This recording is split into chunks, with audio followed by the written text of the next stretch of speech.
नाजरीन, आप देख रहे हैं आली न्यूज़ में आपका मेज़बान चौधरी फजल रहमान। पाकिस्तान के ज़ेर इंतज़ाम कश्मीर के ज़िला बिम्बर की सरहदी तहसील सुमानी में आज दूसरा दिन है लॉकडाउन का। फ्राइडे और सैटरडे, जुमा और हफ्ता मुकम्मल लॉकडाउन है। लॉकडाउन के दौरान इंतज़ामिया सुमानी इस वक्त मसरूफ़ अमल है और यहाँ सहाफ़ी हज़रात भी मौजूद हैं। हम आज इनसे कल की और आज की कार्रवाई के बारे में पूछना चाहेंगे मजिस्ट्रेट साहब से। जी नायब साहब, आप ये बताएंगे कि कल जुमे वाले दिन और आज हफ्ते वाले दिन आपने कितने लोगों को जुर्माना किया और किस किस ज़िमन में? कल सुबह से हम बैठे हुए थे 9 बजे से लेकर। तो पहले तो लोगों में मास्क की पाबंदी में लोग पाबंदी नहीं कर रहे थे।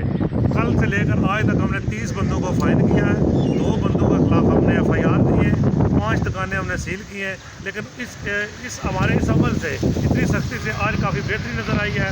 तकरीबन 97% लोग आज मास्क का इस्तेमाल कर रहे हैं और इसी में हमारी मास्क पर पाबंदी करने से ही हम बीमारी पर मौसर तरीके से कंट्रोल कर सकते हैं और एहतियात करके हम कोरोना पर काबू पा सकते हैं। जी आपसे ये सवाल करूँगा, आवाम का दोहरा म्यार होता है, आवाम अपनी कोताही और गलती की जानिब तवज्जो नहीं देती और बसा औक़ात ये कहा जाता है कि गरीब पहले कुचला हुआ है और मज़ीद आपकी जानिब से उस पर जो जुर्माने होते हैं तो एक डबल राय कायम होती है।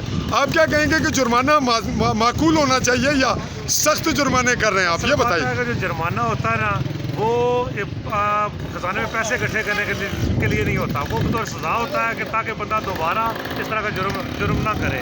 लेकिन हम कोशिश कर रहे हैं कि लोगों को थोड़ा सा जुर्माना करें जिससे लोगों को महज तंबीह की जा सके और उनमें अवेयरनेस हो ताकि वो दोबारा ऐसी गलती ना करें।